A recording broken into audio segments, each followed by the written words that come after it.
नमस्कार, राष्ट्रबोध से मैं पवन केसवानी। छत्तीसगढ़ में सत्ता परिवर्तन हुए करीब 1.5 साल हो गया और विष्णुदेव साय सरकार के कार्यों की समीक्षा अब जाकर जब हो रही है तो ये प्रश्न सबसे बड़ा खड़ा होता है कि इस बार की सरकार पहले की सरकारों से किस तरह से जुदा है, यहाँ किस तरह से निर्णय लिए जा रहे हैं, किस तरह से इस सरकार में जो नए मंत्री शामिल किए गए थे उनका परफॉर्मेंस क्या कसौटी पर खरा उतरा, लंबे समय से 2 मंत्रियों के पद रिक्त हैं वो क्यों नहीं भरे जा रहे हैं। ऐसे ढेर सारे सवाल हैं जो राजनीतिक गलियारों में तैर रहे हैं, जिसका उत्तर तलाशा जा रहा है।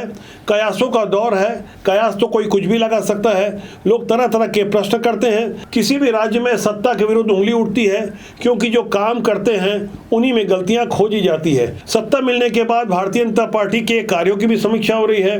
लोग यहाँ बड़ा प्रश्न खड़ा कर रहे हैं कि सत्ता मिलने के बाद क्या जमीनी कार्यकर्ताओं का वैसा ही सम्मान हो रहा है जैसा कि होना चाहिए या जिसकी अपेक्षा की जा रही है।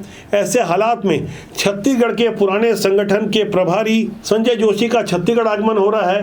वो 12 जून को सुबह नियमित विमान सेवा से 8:45 में रायपुर के विवेकानंद विमानतल पहुंचेंगे। यहां से बलौदा बाजार में उनका कार्यक्रम है और अगले दिन यानी 24 घंटे का प्रवास छत्तीसगढ़ में खत्म कर वो 8:45 पर 13 जून को दिल्ली चले जाएंगे। वैसे तो संजय जोशी के साथ छत्तीसगढ़ के जमीनी कार्यकर्ताओं का खासा लगाव रहा है।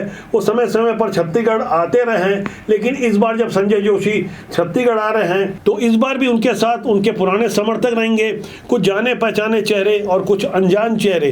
दरअसल यहाँ गहराई से समझने वाली बात यह है कि संजय जोशी संघ के प्रचारक रहे हैं। वो युवा अवस्था में अपने इंजीनियरिंग का शानदार कैरियर छोड़कर राष्ट्रीय स्वयंसेवक संघ के प्रचारक बन गए थे। वहां से भारतीय जनता पार्टी के लिए उन्हें जो काम सौंपा गया उन्होंने उसे बखूबी अंजाम दिया। भारतीय जनता पार्टी के ये पूर्व संगठन महामंत्री मध्य प्रदेश और छत्तीसगढ़ में जिस वक्त प्रभारी थे उस वक्त हालात बेहद विषम थे। मध्य प्रदेश और छत्तीसगढ़ में कांग्रेस की सरकार थी, लेकिन संजय जोशी की कुशल संगठन क्षमता के कारण 2003 में इन दोनों ही राज्यों में सरकार बनी और सरकार ऐसे बनी कि लंबे समय तक बरसों तक वहां भाजपा का ही शासन रहा। लेकिन राष्ट्रीय स्तर पर जिस तरह की राजनीति होती रही, कहीं ना कहीं संजय जोशी को हाशिए पर डालने की कोशिश की गई, उनके मत को कमतर आंका गया, उनके विरुद्ध साजिशें रची गई, कई आरोप लगाए गए। सारे के सारे आरोप झूठे और फर्जी साबित होने के बावजूद संजय जोशी को वो स्थान नहीं मिला जिसके वो वास्तविक हकदार थे। इन सब के बावजूद वो दिल्ली में चुपचाप कार्यकर्ताओं से मिलते रहे। उनके घर के सामने जो बगीचा रहा वहाँ सैकड़ों का जन समुदाय उनसे मुलाकात के लिए आता रहा। वो लोगों से बेहद अपनेपन से मिलते रहे। इस बीच एक बड़ी खबर आई कि संजय जोशी की चर्चा भारतीय जनता पार्टी के राष्ट्रीय अध्यक्ष बनाने के लिए चल रही है। वैसे राजनीतिक गलियारों में इस तरह की चर्चाएं होती रहती है। राष्ट्रीय अध्यक्ष के दौड़ में शिवराज सिंह चौहान, वसुंधरा राजे सिंधिया, धर्मेंद्र प्रधान और मनोहर लाल खट्टर जैसे तमाम नाम तैर रहे हैं। संजय जोशी का नाम भी इन्हीं नामों में से एक है। यह भी गहराई से समझना होगा कि आखिर भारतीय जनता पार्टी का राष्ट्रीय अध्यक्ष लंबे समय से क्यों नहीं बनाया जा रहा है, जबकि केंद्र में तीसरी बार नरेंद्र मोदी की सरकार बनी है। सरकार बने भी 1 साल हो गया। ऐसा माना जा रहा था कि सरकार के पुनर्गठन के बाद राष्ट्रीय अध्यक्ष भी बना दिए जाएंगे। जेपी नड्डा जो इस वक्त राष्ट्रीय अध्यक्ष हैं, केंद्रीय मंत्री भी हैं, वो दोहरे दायित्व में हैं। लंबे समय से कयास लगाए जा रहे थे। अब और तब के बीच ऐसी भी चर्चा हुई कि 3 राज्यों के मुख्यमंत्री को बदला जाए। वो इसलिए बदला जाए क्योंकि मात्र संगठन की वो पसंद नहीं है। हालांकि राजनीतिक गलियारों में ऐसी चर्चाएं आम होती है। ऐसी आम चर्चाओं में जिन 3 मुख्यमंत्रियों की बात हो रही है उसमें उत्तराखंड के मुख्यमंत्री पुष्कर सिंह धामी, हरियाणा के मुख्यमंत्री नायाब सिंह सैनी, राजस्थान के मुख्यमंत्री भजन लाल शर्मा, इन तीनों को ही बदल कर किसी नए नेता को मुख्यमंत्री बनाया जाए क्योंकि इनकी परफॉर्मेंस को लेकर उंगलियां उठ रही है।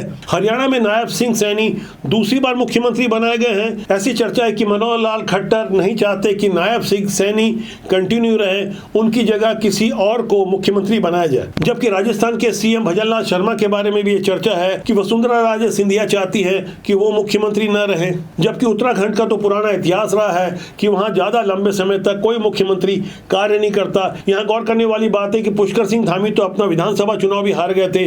बावजूद इसके केंद्र की खास पसंद वाले पुष्कर सिंह धामी को बेहद स्पेशल कंडीशन मानते हुए उन्हें मुख्यमंत्री बनाया गया। भजन लाल शर्मा भी पहली बार विधायक बने और सीधे अचानक उन्हें मुख्यमंत्री बना दिया गया। ऐसे चौंकाने वाले निर्णय केंद्र के शीर्ष नेता नरेंद्र मोदी की ओर से दिया जाता रहा है, लेकिन राष्ट्रीय अध्यक्ष के मामले में पेच कहां अटका है इसे गहराई से समझना होगा। संजय जोशी के बारे में ये जग जाहिर है कि महाराष्ट्र में पैदा होने के बावजूद जिस तरह से उन्होंने गुजरात में अपनी पकड़ संगठन के अंदर मजबूत की, नरेंद्र मोदी के साथ बरसों बरस तक वो काम करते रहे, लेकिन कालांतर में कुछ परिस्थितियां ऐसी हुई कि रास्ते अलग अलग हो गए। 2002 में गुजरात का मुख्यमंत्री बनने के बाद नरेंद्र मोदी जैसे जैसे मजबूत होते गए, कहीं ना कहीं संजय जोशी की उपेक्षा बढ़ती गई। ऐसे ढेर सारे कारण हैं।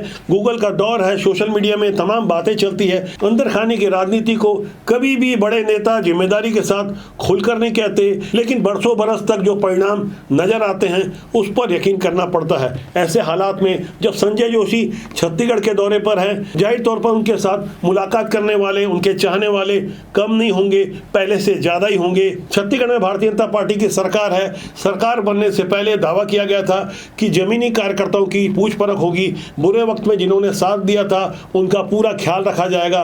सरकार को बने आज 1.5 साल हो गया है। ढेर सारे प्रश्न हैं और ऐसे प्रश्न वाजिब भी हैं। प्रश्न तो सत्ता के साथ ही खड़े होते हैं। कुछ प्रश्न हो सकता है अप्रिय हो, कड़वे हो, लेकिन राष्ट्रबोध का यह जनमंच खुलकर बात करता है।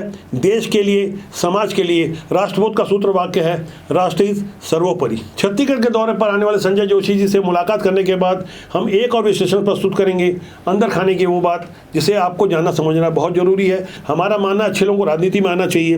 राजनीति के माध्यम से देश और समाज की सेवा की जा सकती है। राजनीति बुरी नहीं होती, उसमें काम करने वाले लोग अच्छे या बुरे होते हैं। राजनीति को बदनाम इसलिए किया गया है क्योंकि बुरे लोग लंबे समय से काबिज रहे हैं। अच्छे लोग जब तक राजनीति में नहीं आएंगे तो सही तरीके से सिस्टम का बदलाव नहीं होगा। इसलिए अच्छे लोगों का साथ दें या आप राजनीति में अपना भरपूर योगदान दें, समाज के लिए, देश के लिए। तो आज के लिए इतना ही। मेरा आपसे आग्रह है, चैनल को देखें, लाइक करें, शेयर करें, सब्सक्राइब करें। बहुत जल्दी मेरा से फिर मुलाकात होगी। नमस्कार।